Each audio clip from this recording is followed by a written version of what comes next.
কিছু কাল্পনিক কথা। সপ্তম পর্ব। একটু একটু করে সেকেন্ড ওয়েভের প্রকোপ কমতে শুরু করলো বর্ষায়। কাজের মাসিরা আবার কাজে যোগ দিল। স্কুল, কলেজ, অফিস হাইব্রিড মোডে চালু হলো। এবছরের শুরু থেকেই হুলো অনলাইন জয়েন করেছে অফিসে।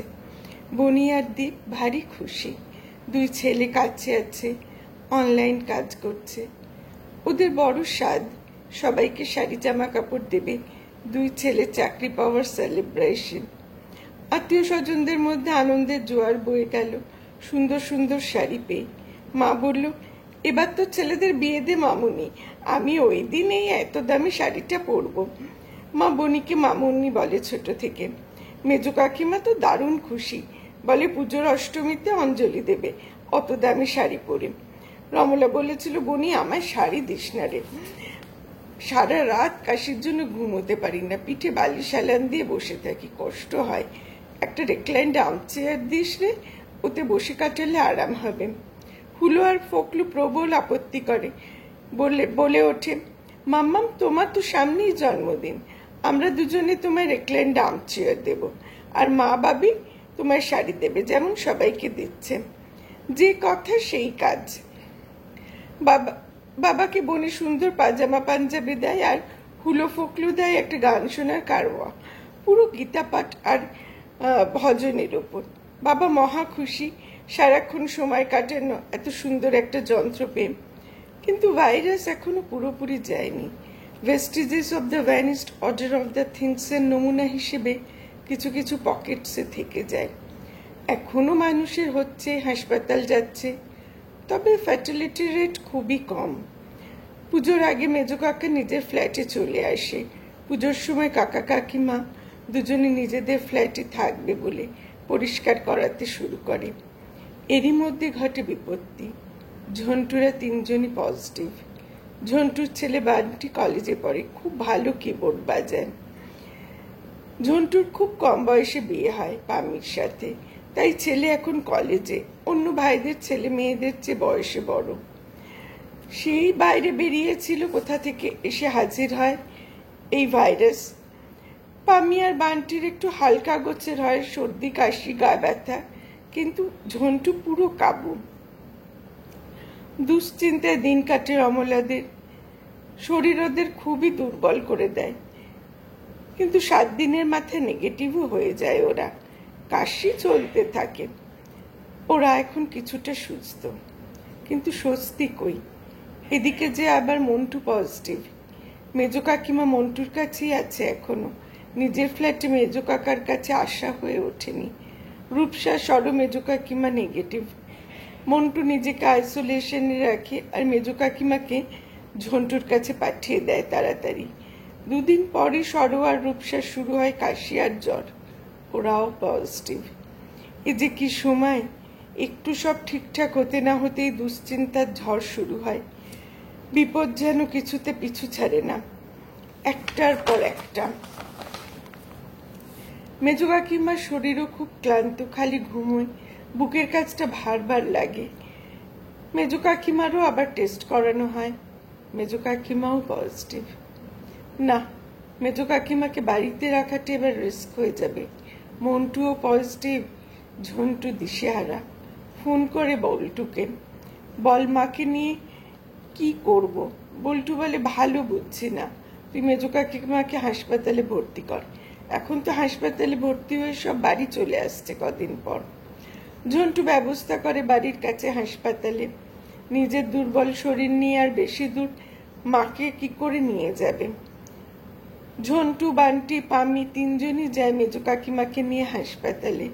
মেজো কাকিমা স্বভাবসুলভ মজা করতে করতে গটগট করে হেঁটে গাড়িতে ওঠে, যেন সদল বলে পিকনিক করতে যাচ্ছে। ভয়াবহ অসুখ নিয়ে হাসপাতালে ভর্তি হতে না। প্রথম 2 দিন সব ঠিকই থাকে।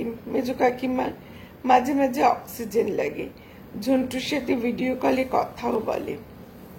কিন্তু সেদিন মাঝরাতে খবর আসে মেজো কাকিমাকে হয়তো ভেন্টিলেশনে দিতে হবে, আইসিইউতে ট্রান্সফার করা হয়েছে। মাঝরাত থেকে ঠায় ঝন্টু আর বান্টি হাসপাতালে বসে থাকে দুর্বল শরীর নিয়ে। সকালে কর্তৃপক্ষকে বলে অক্সিজেন চলছে মেজো কাকিমার, 90% ভাল্ব অকেজো, ভেন্টিলেশনে দেওয়া যাচ্ছে না।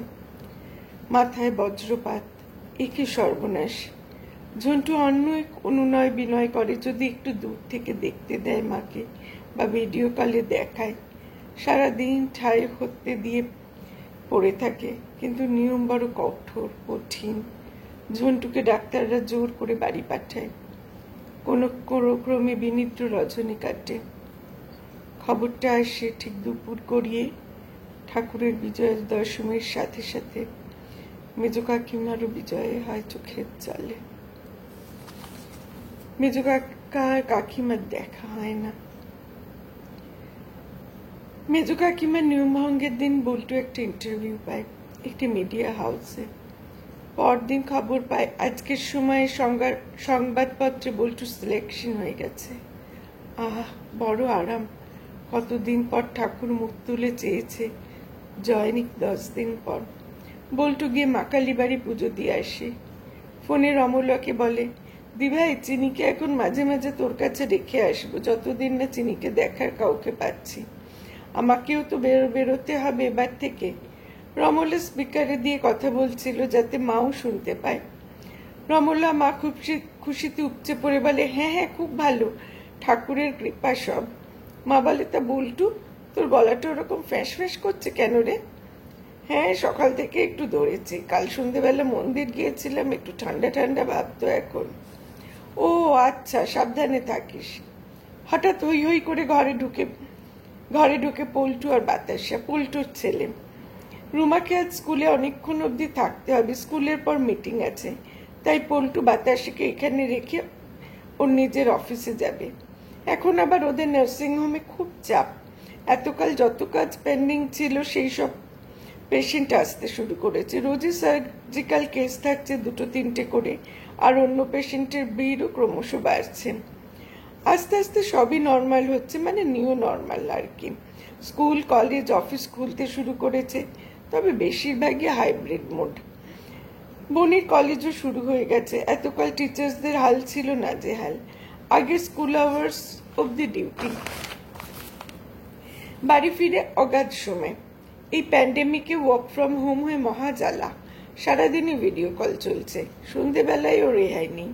মি টাইম দূরস্থ, ফ্যামিলি টাইম বলে কিছু নেই। স্বামী স্ত্রী যেন কোয়ার্কার, যে যার নিজের সময় মতো নিজের কাজ করছে। যার যখন সময় হচ্ছে রান্না করছে, কাপড় কাচছে, ধুলো ঝাড়ছে। দুজনের মুখোমুখি দেখা হলে হাই হ্যালোর বদলে কে কোন কাজটা করেনি তার অভিযোগ চলছে।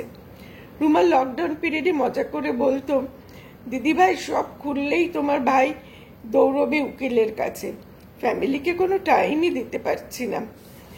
বাতাসা ঘরে ঢুকে এঘর ওঘর দৌড়তে থাকে। দাদু যে ওর প্রাণীর বন্ধু, ভাবে দাদু আগের মতন ওর সাথে খেলবেন।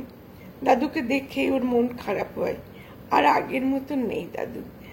চুপ করে বসে থাকে দাদুর পাশে। কতদিন ঘরে বন্দি জীবন কাটিয়েছে বেচারা, বাইরে একটুও খেলতে যেতে পারেনি। নিজের বাবার মতন খেলা অন্ত প্রাণ বাতাসার।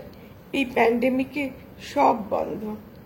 তা দিনটা বেশ কাটলো আজ বাতাসার সাথে হইচই করে। সন্ধ্যেবেলায় রুমা এসে নিয়ে গেল বাতাসাকে। পল্টুর আজকাল ফিরতে রাত হয়। পরদিন বল্টু ফোন করে বলে, সংহিতার কাল থেকে জ্বর জ্বর ছিল, আজ কাশি ও জ্বর। আজ আমারও জ্বর আর কাশি, ডাক্তার বলছে টেস্ট করাতে। এই রে, আশঙ্কায় বুক কেঁপে ওঠে রমলার। এই আবার কি? সব জানাস রে, রিপোর্ট কি হলো? রমলা কাঁপা কাঁপা গলায় বলে। কদিন বাদেই সব আশঙ্কা সত্যি প্রমাণিত করে রিপোর্ট এলো, ওরা 3জনই পজিটিভ। তার মধ্যে চিনির কাশি সবচেয়ে বেশি। বল্টু খুব ভেঙে পড়ে। রমলা পাথরের মতো স্থবির হয়ে যায়। মা ঠাকুরের কাছে মাথা ঠুকতে থাকে। বাবাকে এখন কিছু না বললে বাবা নিজে থেকে কিছুই জিজ্ঞাসা করে না, তাই বাবাকে আর কিছু বলা হয় না। এই বিপদে হুলো আর ফকলু এগিয়ে এলো। বল্টু যে ওদের মা রমলার সাথে নিজে হাতে মানুষ করেছে ছোটবেলায়, চান করানো, খাওয়ানো, ঘুম পাড়ানো, এমনকি বাথরুম করানো অব্দি। 2 মামার ওপরে 2 ভাগ্নের টান খুব। হুলো নিজে হেঁটে গিয়ে বল্টুদের সব ওষুধ কিনে দিয়ে আসে। রোজ দুই ভাই পালা করে রান্না করা খাবার থেকে ফল, দুধ, ডিম, মাছ, মাংস, আনাজপাতি যা লাগবে ফোন করে খোঁজ নিয়ে দিয়ে আসে। প্রথমে যতটা ভয় পেয়েছিল সবাই, পরে ওদের তাড়াতাড়ি নেগেটিভ হওয়ায় স্বস্তির নিঃশ্বাস ফেলে সব। বল্টুর নতুন অফিসও খুব ভালো, ও জয়েনিংও পিছিয়ে দেয়। ওটা নিয়ে সবচেয়ে বেশি ভয় ছিল। এতকাল পর সদ্য চাকরি পেল, আর কিনা এই অবস্থা, কষ্টার্জিত চাকরি না হাতছাড়া হয়ে যায়। যাক বাবা, চাকরিটা তাহলে সুস্থ হয়ে জয়েন করতে পারবে। রমলা অনেকদিন হলো বাড়িতে বসে আছে। চাকরিতে ইস্তফা দিয়ে কবছর পোস্ট ডক্টরাল স্কলারশিপ নিয়ে কাজ করছিল। লকডাউনের আগে ওটাও শেষ হয়ে গেছে। ভাবে আবার যে কিছুতে অ্যাপ্লাই করবে, তাও সব বন্ধ এই 2 বছর। কোথাও কোনো রকম স্কলারশিপের বিজ্ঞাপন বেরোয়নি। রমলা কাজে ইস্তফা দিয়ে ভেবেছিল বাকি জীবনটা এভাবেই কোনো না কোনো স্কলারশিপ নিয়ে কাজ করে যাবে। হায় ঈশ্বর, এমন হবে কে জানতো। বল্টুর জয়েনিং ডেট এসে যায়। এখন ওরা সম্পূর্ণ সুস্থ। বল্টুর সংহিতা চিনি আসে দেখা করতে। আজ বাবা পুরো চাঙ্গা চিনি ম্যাডামকে পেয়ে। ছোট থেকে বাবা নাতনিকে আদর করে ম্যাডাম বলতো। তা চিনির ছোটবেলায় সেটা ছিল খুব গর্বে। একদিন কি কারণে বাবা শুধু চিনি বলে ডেকেছে। চিনি কোনো সাড়া না দিয়ে অভিমান ভরে বলে, ম্যাডাম বলবে তো, আমার চিনি ম্যাডাম বলবে তো। তা চিনি ম্যাডামকে দেখে বাবা খুব খুশি। আরো খুশি হয় এতদিন পর বল্টুর চাকরির কথা শুনে। কত কথা যে আজ বাবা বলতে থাকে, যেন খুশির বান ডেকেছে। রাতে শোয়ার আগে রমলা হোয়াটসঅ্যাপ মেসেজ চেক করতে করতে কুসুমপুর গ্রুপে চোখ আটকে যায়। একটা বিজ্ঞাপন বেরিয়েছে স্কলারশিপের। কোনো মেম্বার ওখানে শেয়ার করেছে। রমলার ইচ্ছা হয় প্রবল আবার শুরু করবে, কিন্তু মনে প্রবল সংশয়, পারবে তো? শরীরটা যে ঠিক যায় না আজকাল। বেশিরভাগ রাত আর্মচেয়ারে বসে কাটে কাশির জন্য। সে দেখা যাবে, এখন অ্যাপ্লাই তো করে দিক।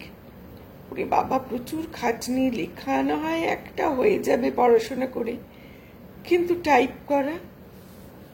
ভাবতে থাকে রমলা। ভিতরের ঘর থেকে আওয়াজ পায় রমলা। মা যেন কার সাথে খুব উৎসাহ নিয়ে ফোনে কথা বলছে। বহুদিন পর মায়ের গলায় এমন উৎসাহের সুর। আজকাল বাবার শরীর একদম ভালো যায় না, কিছু খেতে চায় না, সারাক্ষণ বিছানায় থাকে। ফোনেও কারোর সাথে বেশি কথা বলতে চায় না। Lockdown effects. এই প্যান্ডেমিকে মানুষ নিজের ঘরে বন্দি থাকতে থাকতে বড় একা হয়ে যায়। লকডাউন উঠে গিয়ে নিউ নর্মাল শুরু হয়ে গেলেও যে যার নিজের মনের ঘরে যে কখন বন্দি হয়ে গেছে তা মানুষ নিজেই টের পায় না। তার প্রভাবও পড়ে শরীরে। খুকু, আজ সন্ধেবেলায় মামুনিরা সবাই আসবে বলল তোর বাবাকে দেখতে। উমা, তাই নাকি? তা কি কি হবে আজ রাতে? চাউমিন আর চিলি চিকেন, সাথে চিলি পনির দীপের জন্য। ও তো আবার তেমন ননভেজ খেতে চায় না আজকাল। কি কি আনতে হবে বলো, আমি আনিয়ে রাখি। দুপুরে সব কেটে কুটে জোগাড় করে রেখে দেবো, সন্ধেবেলায় দুজনে করে নেব। মায়ের হাতে চিলি চিকেন আর চাউমিন হুলো আর ফকলুর খুব প্রিয়। ওদের আসার কথায় মায়ের এনার্জি লেভেল বেড়ে যায়। মনে হয় একাই দশভুজার মতন সব করে ফেলবে। দিভাই, কে আসবে রে? তোর মা যেন বলছিল তোকে কি সব। বাবা বনিরা সবাই আসবে সন্ধেবেলা। হুলো আর ফকলুও আসবে। তোর মা আর আজকাল আমাকে কিছু বলে না। বাবার এই অভিযোগ লেগেই আছে লকডাউন হয়ে থেকে। আসলে বাবা নিজেও খেয়াল রাখতে পারে না যে কথাগুলো আগে শুনেছে, আর মায়েরও খেয়াল থাকে না সবকিছু বাবাকে বলার। আর সত্যিও বাবাকে তো এখন সবসময় কিছু বলা হয় না। এই বয়সে শুধু শুধু টেনশন করানো। বাড়িটা তো একেবারে চাইনিজ রেস্টুরেন্ট মনে হচ্ছে। বলতে বলতেই হইচই করে বনিরা সবাই ঢুকে পড়ল। বড় দাদু কোথায়? বলতে বলতেই দুজনেই বাবার ঘরে চলে গেল। বাবাও হুলো ফকলুকে দেখে খুব খুশি, কিন্তু অত সামর্থ্য নেই আর আগের মতো। বারবার বলতে লাগলো ওদের দেওয়া গীতা শুনে সময় খুব ভালো কাটে। কি অল্পেতে যে খুশি বাবা। সারা জীবন সবার জন্য খালি করেছে, কারো কাছে কোনো প্রত্যাশা না করে। কেউ সামান্য কিছু করে দিলেই বড় আনন্দ হয় বাবার।